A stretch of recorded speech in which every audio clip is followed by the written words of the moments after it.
It is the 5th month of the 6th year after fire.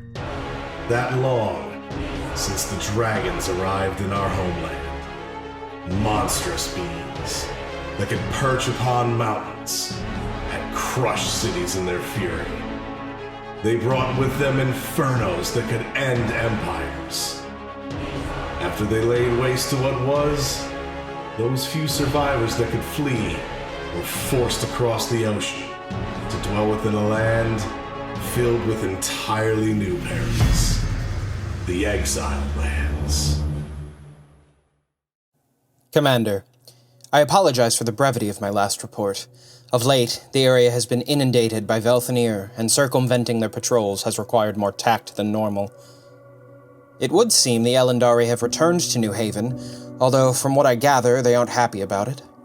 Most of them whine, rambling on about how they wouldn't have to be here if New Haven weren't such a strategic location.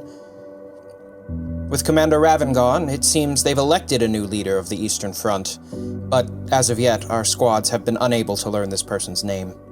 Our ears, as always, remain close to the ground. For the rebellion's part, we've continued to interrupt supply lines and have put a great many Velthanir camps to the sword. In these camps, we've been finding increasingly concerning scientific equipment, all sorts of alchemical contraptions and metalworking tools. Rumors are swirling that the Drow are on the cusp of some big new move, but all we can do is continue to clear out the local camps and continue our investigation. Progress is steady, if sluggish.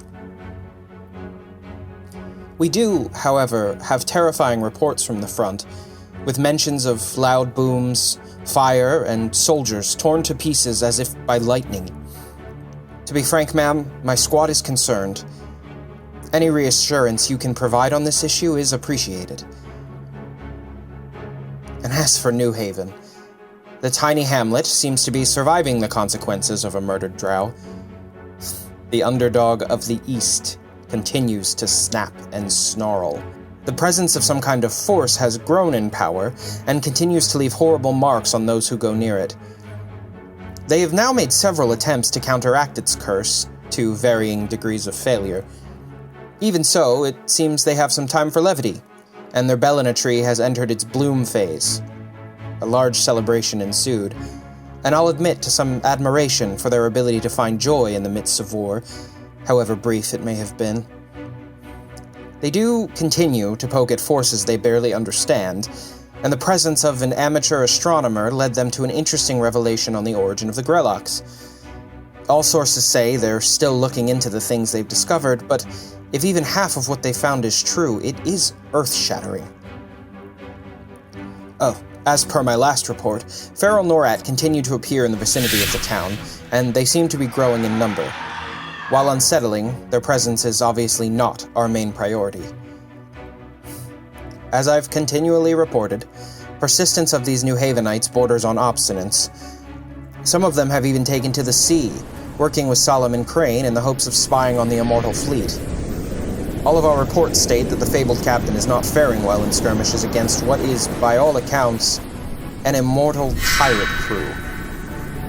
However, our Meridian friends recently mentioned that the seas, once deafened by the sounds of battle, have fallen into an eerie silence.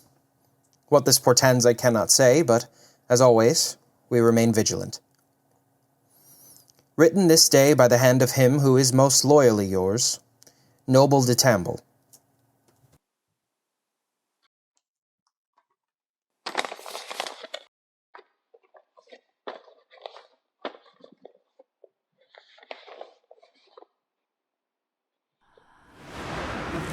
This will not. See you soon.